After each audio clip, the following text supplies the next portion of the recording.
દરેક પિતા ઘર આપે એવો કોઈ આગ્રહ નથી હોતો, પણ જો પિતાને આપવું હોય તો આનંદથી આપવા જ દેવું જોઈએ.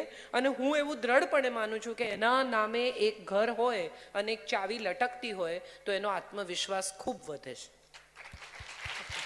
5 કરોડ રૂપિયા એના લગ્નમાં ખર્ચવાને બદલે એ 5 કરોડ રૂપિયા એના નામની ફિક્સ ડિપોઝિટ મૂકીને એને વ્યાજ મળતું હોય તો એને સેનેટરી નેપકિન લેવા માટે પતિ પાસે હાથ લાંબો ન કરવો પડે. એ મારી માન્યતા છે.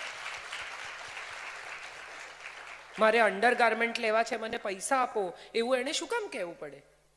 એના લગ્નમાં તમે ધુમાડો કરો, ધુમાડા બંધ ગાન જમાડો, લોકોને બોલાવો, 5 મીઠાઈ ખવડાવો, 4 પ્રસંગ કરો, અને જ્યારે એને જરૂર હોય ત્યારે એની પાસે પૈસા ન હોય, એ વાત સાથે હું અંગત રીતે વ્યક્તિ તરીકે સહમત થતી નથી.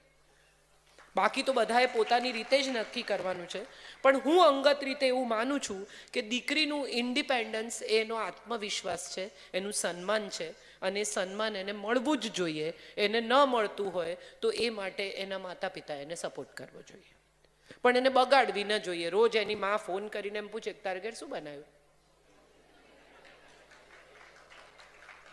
પાઉંભાજીમાં આપણે તો વટાણા ક્રશ કરી નાખીએ છીએ, એ લોકો નથી કરતા. હવે એ એના ઘરનો પ્રશ્ન છે. તમે પરણાવી છે, એ જ્યાં ગઈ છે ત્યાં ટિંડોળા ગોળ સમારવા કે ઊભા એ એનો પરિવાર નક્કી કરશે, તમે નહીં. આ પણ હું માનું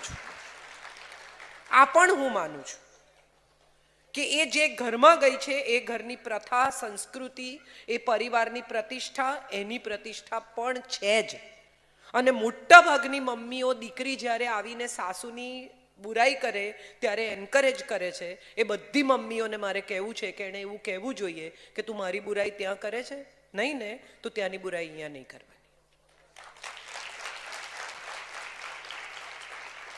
ઇક્વલ કોને કહેવાય? આને ઇક્વલ કહેવાય.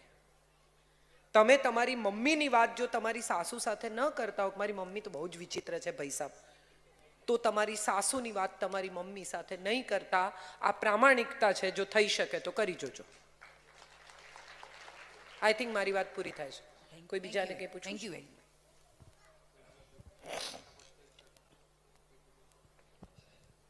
હવે પછીના પ્રશ્ન માટે આવકાર છે આપનો.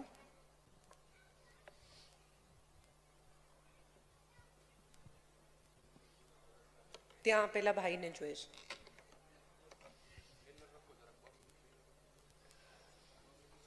જી નમસ્તે કાજલબેન. નમસ્તે. ખૂબ જ સરસ વક્તવ્ય હતું આપણું.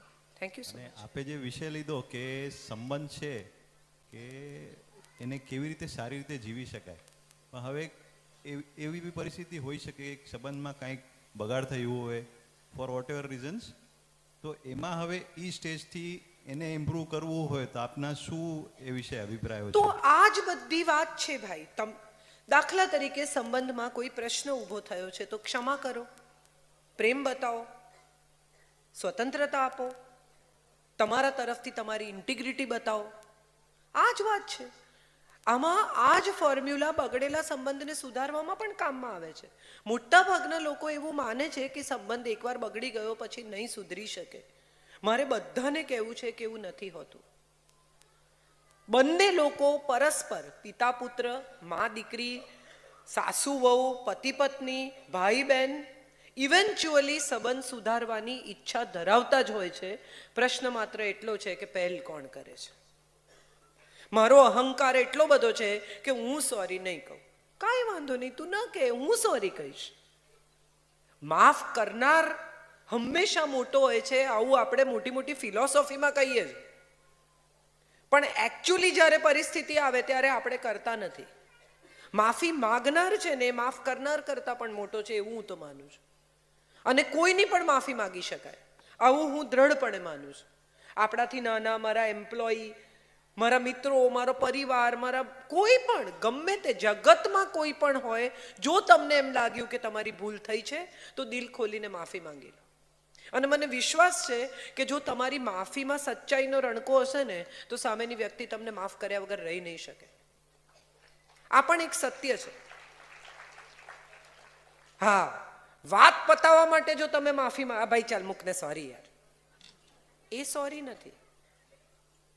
વાત નહીં પતાવતા, સાચા દિલથી, પૂરા હૃદયથી, તમારી ઇન્ટિગ્રિટીથી માફી માંગો કે ભાઈ યાર સોરી, ભૂલ થઈ ગઈ, આઈ ડિડન્ટ મીન ઇટ. વાત પૂરી થઈ ગઈ. અને આપણા બધાનો પ્રશ્ન શું છે? તો આપણા બધાનો પ્રશ્ન એ છે કે આપણે જ્યારે ગુસ્સે થઈએ છીએ ને ત્યારે આપણી જીભ પર કંટ્રોલ નથી રહેતો. બધાનો, મારો પણ હવે નથી, પણ મારો પણ એક સમયમાં આ પ્રશ્ન હતો કે મારું મગજ જાય ત્યારે મને ખબર જ ન પડે કે હું શું બોલું છું. પછી મને કોઈ રેકોર્ડ કરીને સંભળાવે તો મને એમ થાય કે હા આટલું બધું ખરાબ હું બોલી ગઈ, આઈ ડોન્ટ મીન ઇટ. આપણે બધા જ એવું કહીએ છીએ જે આપણે મીન નથી કરતા. મારે કોઈની જરૂર નથી, ગેટ આઉટ. એકચ્યુઅલી બેગ ભરીને જતી હોય તો પાછળ દોડીએ કે ના ના ના ના ન જા. તો શું કામ ગેટ આઉટ કહ્યું? ન કહું. 10 મિનિટ ચૂપ રહેવાથી વિશ્વના તમામ ઝઘડા શાંત થઈ શકે છે, પણ એ 10 જ મિનિટ આપણે પૂરેપૂરી વાપરી લેવી હોય છે. 10 મિનિટ જો વ્યય કરી નાખીએ ને ઝઘડામાં, 10 જ મિનિટ બગાડો ઝઘડામાં, આવું હું તમને કહું છું, તો ઝઘડો થશે જ નહીં.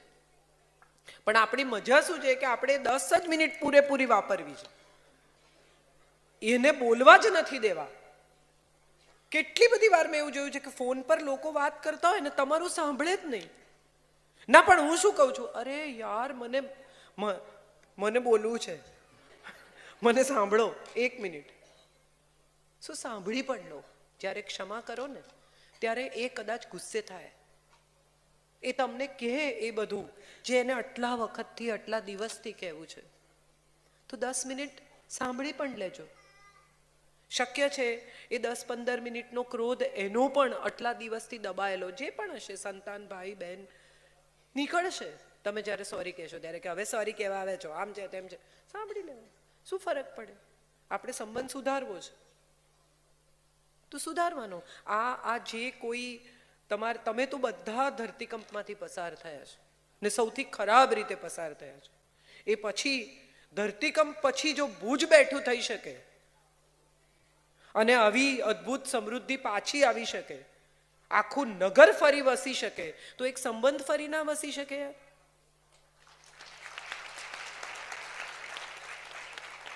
આવી કમર તોડ પરિસ્થિતિમાંથી પસાર થયા પછી જો આખું નગર બેઠું થાય તો સંબંધ તો સાવ નાની વસ્તુ છે, સુધરી જ શકે. પ્રયત્ન કરવો પડે બસ, એટલી જ મારી માન્યતા છે. એમને કઈ કહેવું છે? જી.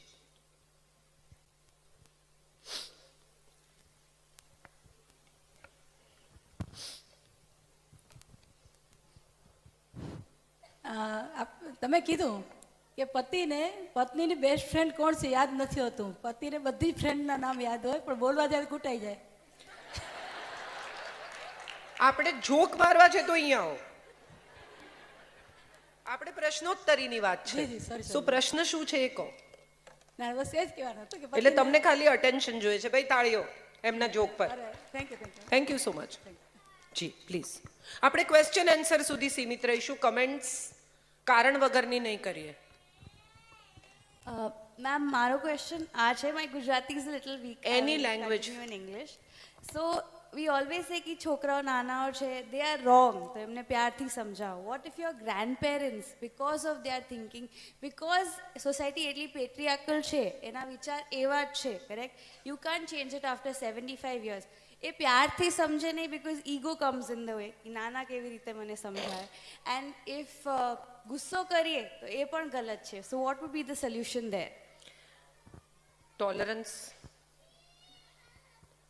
According to me, that's the only option you are left with. Because they are at a point where they are partly beyond repair. They have lived their life on their terms. They have lived their things in their own way. They have managed. They have proven. They are not ready to accept that the times have changed, thinking is changed, technology is changed, people are changed.